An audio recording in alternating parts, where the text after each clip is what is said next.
It's award season, and with that in mind, this video is looking at the 10 most iconic costume designs that never won an Academy Award. In fact, if you are of a certain age, you likely have seen all of these movies. The Academy Award for Best Costume Design was first given out March 24, 1949, for films made in 1948. Initially, separate award categories were established for black and white and color films. But because of this late addition of the costume category, many of our best-loved films never got the recognition they deserved. With that in mind, in order of release, let's get to the 10 most iconic costume designs that never won an Academy Award. Number 10, Gone with the Wind, 1939. Gone with the Wind is a classic American film set during the American Civil War and Reconstruction era. The film earned 8 trophies at the 12th Academy Awards, which were held in 1940, but there was no costume award because it was 10 years before the category was even created. The costumes worn by the characters in the film were designed by Walter Plunkett and are considered iconic pieces of fashion history. The Gone with the Wind costumes were designed to be historically accurate, with Plunkett conducting extensive research to ensure that each outfit was appropriate for the time period. However, the film also takes some liberties with historical accuracy, particularly with the more elaborate ball gowns and party dresses worn by Scarlett and other characters. These costumes were often more elaborate and ornate than would have been practical or affordable for most people in the mid-19th century South. Now, according to IMDb, filming never captured the details of any of the costumes constructed in this film. Ralph Siegel, who had worked in the costume wardrobe department during the costume preparation for Gone with the Wind, had said, each and every female costume was accurately outfitted with petticoats, each painted with watercolor dye patterns and designs in the style and vogue of the mid-1840s to 1850s. He added that Walter Plunkett researched the wardrobe fashions and minute undergarment details of the styles existing before the Civil War antebellum 1845 to 1847 era, male and female garment requirements insisting every costume be complete in detail, even for the background film extras. According to the Seamwork blog, Plunkett created more than 5,000 separate items of clothing for more than 50 major characters, and some of the most memorable costumes from the film include Scarlett O'Hara's green curtain dress, perhaps the most famous costume from the film. The dress is made of a green velvet and features a bodice with a deep V neckline, a full skirt, and a wide hoop underskirt. I featured this costume in my Women's Epic Movie Costumes video. Aside from this costume, Scarlett's red dress that she wears to attend Ashley's surprise birthday party is one of the most iconic costumes in the film. This sleeveless silk velvet gown is embellished with glass, teardrop beads, and round, red faceted beads at the neckline and a profusion of ostrich feathers around the shoulders. And of course, we can't forget Rhett Butler, played by Clark Gable, a dashing and charismatic character in the film. His costumes are designed to reflect his status as a wealthy and sophisticated gentleman. He wears tailored suits and jackets, often in dark colors like black, navy, or charcoal. His costumes are also designed to highlight his rugged masculinity with tight-fitting trousers and broad-shouldered frock coats. Now, while Plunkett didn't get the acknowledgement for Gone with the Wind, even though he was deserving, he was finally recognized by the Academy in 1951 for his costumes in An American in Paris, an award he shared with fellow designers Orr Kelly and Irene Sheriff. Number 9, The Wizard of Oz, 1939. The costumes for the movie The Wizard of Oz were designed by Adrian Adolph Greenberg, who is better known simply as Adrian. Adrian was a famous Hollywood costume designer who worked on many films during the 1930s and 40s, and his work on The Wizard of Oz is considered some of his most iconic. However, Adrian was never awarded an Oscar for his work on The Wizard of Oz because, like Gone with the Wind, no Oscars were awarded for costume design at that time when the classic costume designers were in their prime. One of the most famous costumes in the movie is the blue and white gingham dress worn by Dorothy, played by Judy Garland. The dress was designed to look simple and innocent, but it has become one of the most recognizable costumes in film history. The dress was made from blue and white cotton and had a pinafore-style top with a white blouse underneath. It was completed with a pair of ruby red slippers, which were actually silver in the book, but changed for the film to show off the new Technicolor film process. Another iconic costume was worn by the Wicked Witch of the West, played by Margaret Hamilton. Her costume was made from black fabric and featured a pointed hat, a long black dress, and a cape. The costume was designed to make her look evil and menacing, and it certainly achieved that effect. Meanwhile, the Cowardly Lion, played by Burt Lahr, wore a costume made from real lion fur, which was dyed and styled to look like a lion's mane. His costume also included a tail and large paws, which he wore over his own hands.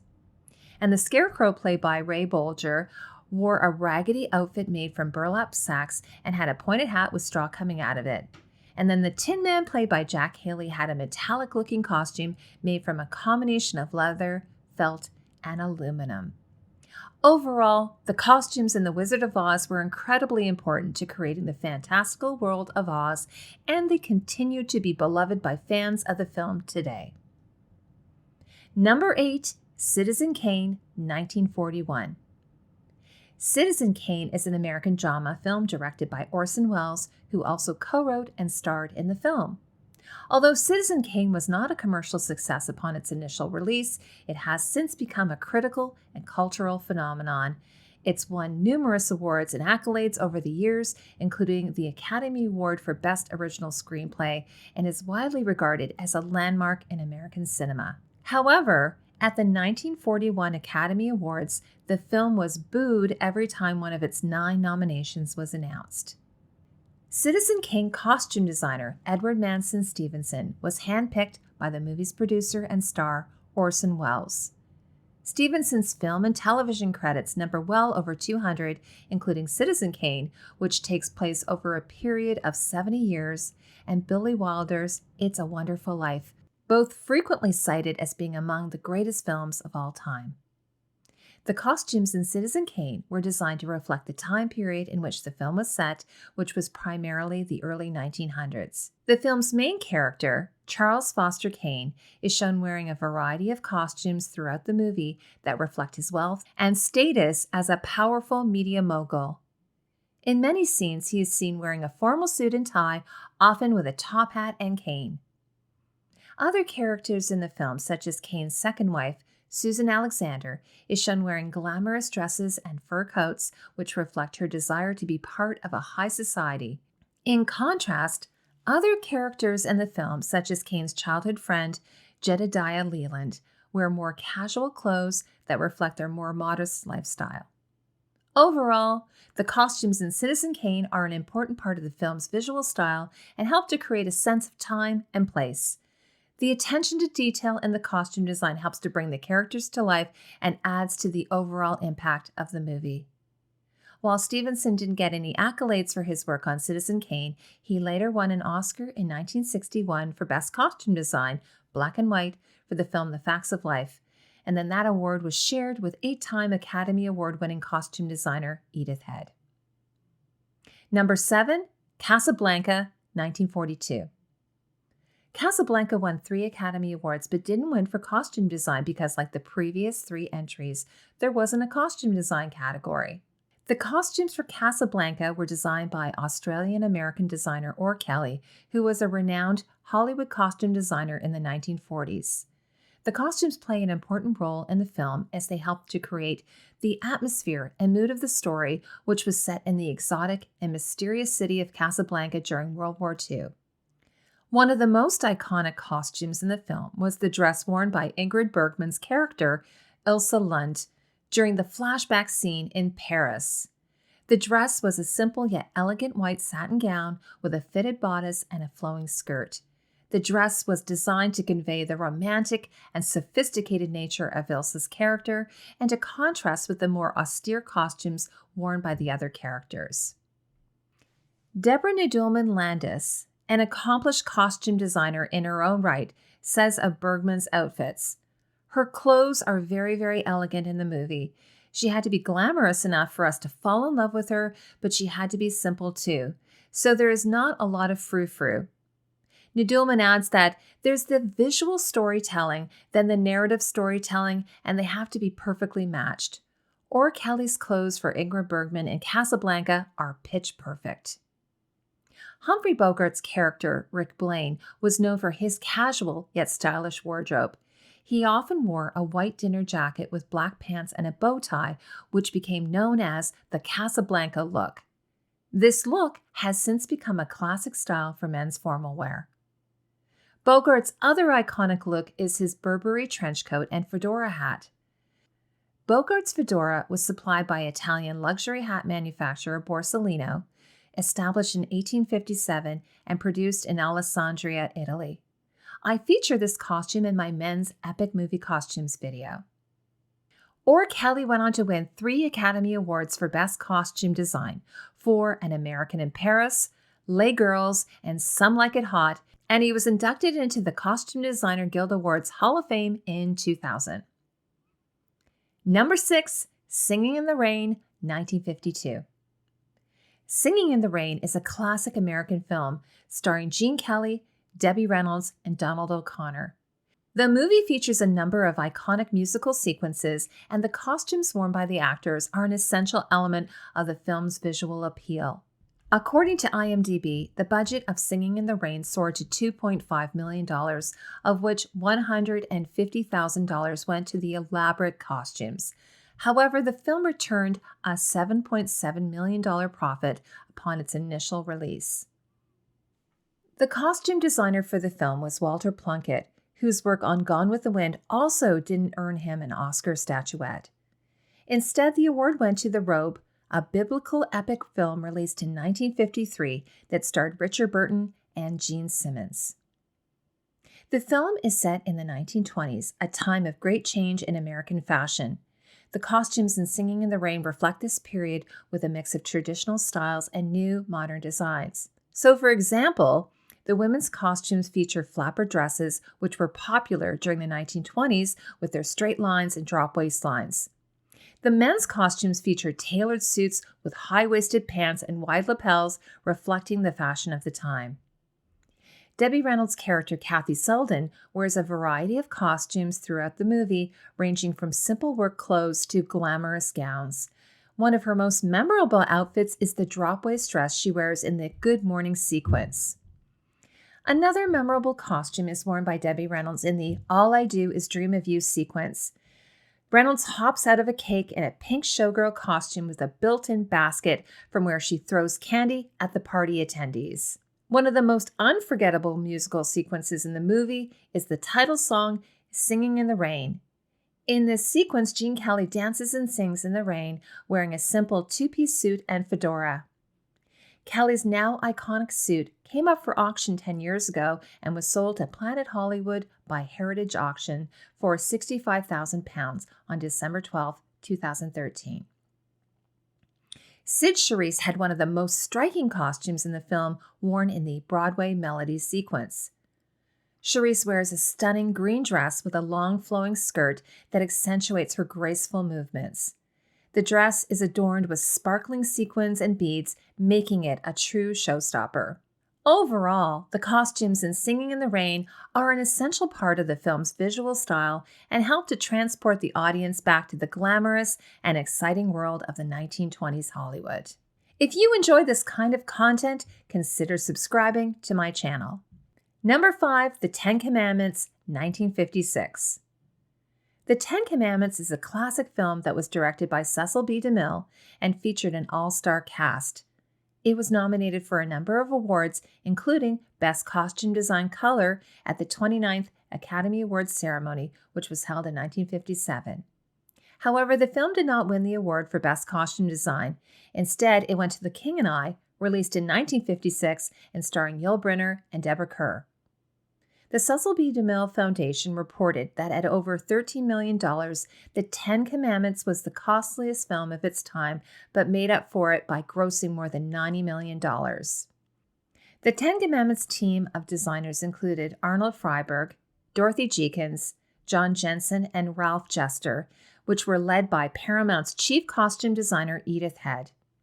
Despite being credited as costume designers, John Jensen and Arnold Freiberg did not work primarily in costume design.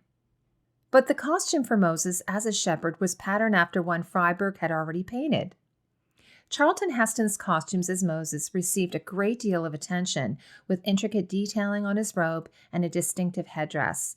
Heston said that he had 9 different beards throughout the film. The costumes in the Ten Commandments were designed to reflect the historical period and setting of the film, which takes place in ancient Egypt. The costumes for the main characters, including Moses, Ramses, and Nefertiti, were created with great attention to detail and craftsmanship, using rich fabrics, ornate jewelry, and intricate embroidery. The elaborate costumes of the Egyptian royalty, for example, helped to convey their power and status, while the simple clothing of the Hebrews emphasized their oppression and struggle. According to IMDb, while Edith Head's revealing costume designs were scandalous by 1956 standards, they would have been seen as exceedingly chaste by ancient Egyptian standards, as Egyptians generally wore as little as possible due to the climate. The costume design for the Hebrew people was also carefully considered. The Hebrews are depicted wearing simple and humble clothing, reflecting their status as slaves. As they escape from Egypt, their costumes become more elaborate and colorful, symbolizing their newfound freedom. According to the Academy, thousands of extras were also outfitted for the brick pit sequence. The supervising costume designer on location in Egypt, Dorothy Jenkins, called for enough fabric yardage to be purchased, dyed, and aged in Cairo to provide 2,150 loincloths for the men and 800 simple, workable, functional garments for the women and 100 children. One of the most iconic costumes in the film is the golden gown worn by Anne Baxter as Nefertiti, which was adorned with thousands of sequins and beads. Baxter wrote in her 1976 autobiography that she wore a skin-dyed bra and a skin-dyed G-string underneath the most revealing of her costumes. And then her enameled Egyptian collars, meanwhile, were warmed before they were placed on her so she wouldn't get goosebumps. The costumes in the Ten Commandments were not only visually stunning, but also served to enhance the storytelling and character development in the film. Number 4, Mary Poppins, 1964. Mary Poppins is a classic musical fantasy film produced by Walt Disney. The film is based on the children's book written by P.L. Travers and tells the story of a magical nanny named Mary Poppins who comes to the aid of the Banks family in London. The movie received a total of 13 Academy Award nominations, including Best Picture, a record for any film released by Walt Disney Studios, but it didn't win an Oscar for Best Costume Design Color. It lost to My Fair Lady with costume design by Cecil Beaton. The costumes for the film Mary Poppins were designed by Tony Walton. Walton was a British-American stage and film designer, director, and actor who worked extensively in the theater, film, and television industries. The movie's costumes were designed to be whimsical, colorful, and slightly exaggerated to fit with the film's fantasy theme. Because the designer wasn't allowed to use the illustrations as inspiration from the source material, the setting was actually changed from the 1930s to the Edwardian period. The lovable nanny's most recognizable outfit in the movie is a long dark blue coat with a fitted waist paired with a matching skirt that flares out. She also wears a white blouse with a red bow tie and a black straw hat with a blue ribbon. Her coat and hat are often adorned with colorful flowers, birds, or other whimsical decorations. Mary Poppins also wears a red and white striped dress with a fitted bodice and a full skirt during the Jolly Holiday sequence where she dances with Bert on a carousel. The dress is accessorized with a red bow in her hair and a parasol. Julie Andrews, who was married to the costume designer Tony Walton at the time, said in a recent video interview with Vanity Fair that her costumes help her get into character. She said, "Tony was hugely talented in creating my costumes. He would discuss them with me and he said, you know, you're very prim and proper on the outside, but I think Mary Poppins has a kind of secret life. Maybe I'm going to give her when you open your coat or when you turn and dance, you'll see marvelously colored petticoats and wonderful linings of your clothes." And he said, because I think that's what gives her pleasure. Very formal on the outside and a little bit wicked on the inside, so to speak. And it completely gave me a clue as to her character. Big, big help for me. Other memorable costumes from Mary Poppins include the chimney sweep's all-black outfits and the brightly colored outfits worn by the characters in the Jolly Holiday sequence. Overall, the costumes in Mary Poppins were designed to be fun, colorful, and memorable, and they have become an iconic part of the film's enduring popularity, and the design greatly influenced the 2018 sequel, Mary Poppins Returns, starring Emily Blunt. Number 3, The Sound of Music, 1965. The Sound of Music is an American musical drama film produced and directed by Robert Weiss, an adaptation of the 1959 stage musical of the same name, starring Dame Julie Andrews and Christopher Plummer. The film was nominated for a total of 10 Oscars and won 5. The costumes for the film version of The Sound of Music were designed by Dorothy Jenkins. Before this nomination, Jenkins had already earned 3 Oscars for her work on Joan of Arc, Samson and Delilah, and The Night of the Iguana. The Sound of Music was nominated for Best Costume Design Color at the 38th Academy Awards in 1966, but it did not win the award. That year, the trophy went to Dr. Zhivago, which was designed by Phyllis Dalton. Jenkins said of her time on The Sound of Music, "I loved working on it. Bob Weiss told me he didn't want saccharine costumes. He gave me a sense of the story's essence, and then he let me do my job." The costumes were designed to reflect the time period in which the story is set, which is the late 1930s and early 1940s in Austria. The costumes are typically made from high-quality fabrics and feature a range of colors and styles that are both elegant and practical. According to perioddramas.com, Jenkins conducted painstaking research on Austrian garb, even down to the designs used on the men's buttons of the day. Dame Julie Andrews said Jenkins' focus was on making garments as authentic as possible, using lacing and buttons in place of zippers. There are so many unforgettable costumes in the movie, but there are few standouts. Maria's wedding dress features a classic, timeless design with a long train reported to be 14 feet long. Andrews revealed that of all the costumes she's worn during her many years on stage and screen, she never felt more beautiful than in the silk wedding dress Dorothy designed for The Sound of Music. Another memorable costume is the outfit worn by Liesel, the eldest Von Trapp daughter, during the 16 going on 17 musical number. Possibly the most famous are the Von Trapp children's play outfits made from the curtain fabric. Debbie Reynolds, who had amassed a large inventory of costumes and memorabilia, auctioned off a large selection of Sound of Music costumes in 2013 through Profiles in History for $1.3 million. Another grouping of Von Trapp children's costumes, including the curtain play outfits, were auctioned by Nate D. Sanders in 2015. Number 2, Bonnie and Clyde, 1967. Bonnie and Clyde is an American biographical crime film directed by Arthur Penn and starring Warren Beatty and Faye Dunaway as the title characters Clyde Barrow and Bonnie Parker. The film was a major commercial and critical success and is considered a classic of the new Hollywood era. Bonnie and Clyde was nominated for several Academy Awards, including Best Costume Design.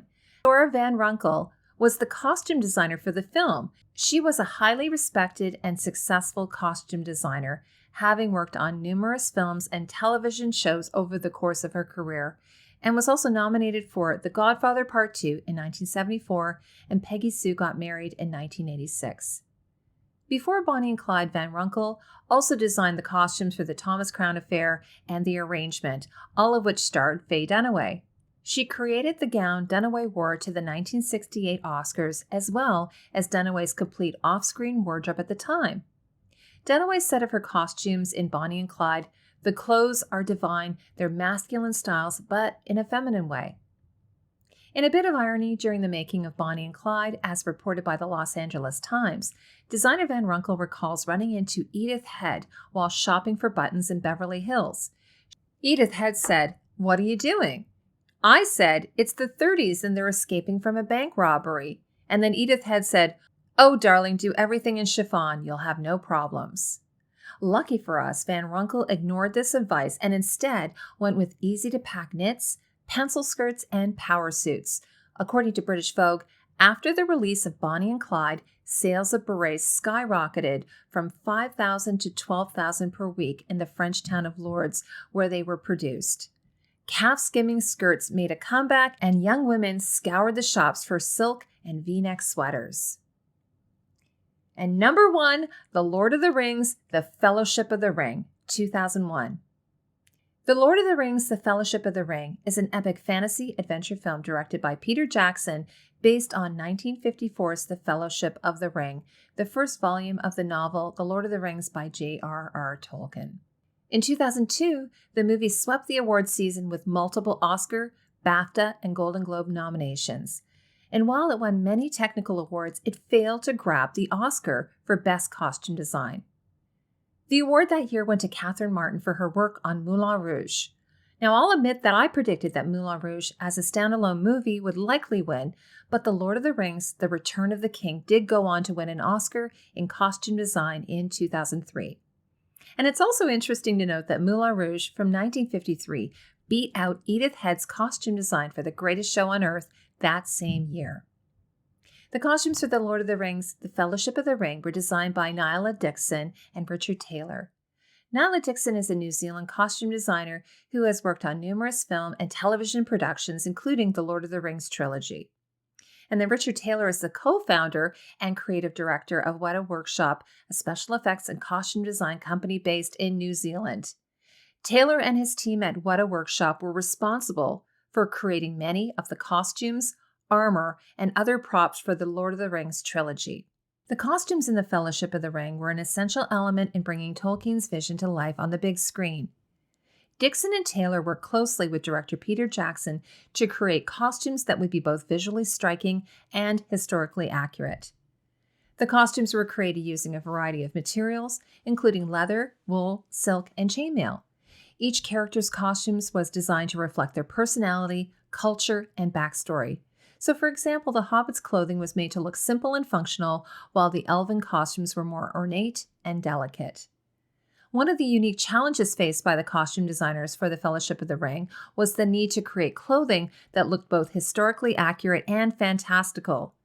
To achieve this, they drew inspiration from a wide range of sources, including medieval European clothing, traditional Maori dress, and Japanese samurai armor. For the hobbits, the designers created costumes that were simple, practical, and reflective of their rural background. The hobbits wore woolen trousers, shirts, and vests, often in earthy colors like brown and green. The costumes for the elves, meanwhile, were much more elaborate, featuring intricate embroidery, flowing robes, and delicate accessories like jewelry and tiaras. The designers wanted to create a sense of otherworldliness with the elven costumes, and they achieved this by using ethereal fabrics like silk and chiffon. And then the costumes for the humans in the film were also carefully designed to reflect their cultural backgrounds. So, for example, Boromir, played by Sean Bean, wore a suit of armor that was modeled after historical European armor, while Aragorn, played by Viggo Mortensen, wore a leather jerkin and cloak that reflected his rugged, nomadic lifestyle. One of the most visually stunning costumes in the film was the dress worn by Galadriel, played by Cate Blanchett. The dress was made from a sheer iridescent fabric that seemed to shimmer and glow on screen, creating an otherworldly effect that was perfectly suited to the character. Overall, the costumes in the Fellowship of the Ring were a crucial part of the film's success, helping to create a vivid and immersive world that captured the imagination of audiences around the world. Now, I'd love to hear your thoughts. Do you have a favorite costume from these 10 films? Let me know in the comments section below. And as always, thank you for spending time with me. I'll see you in the next video.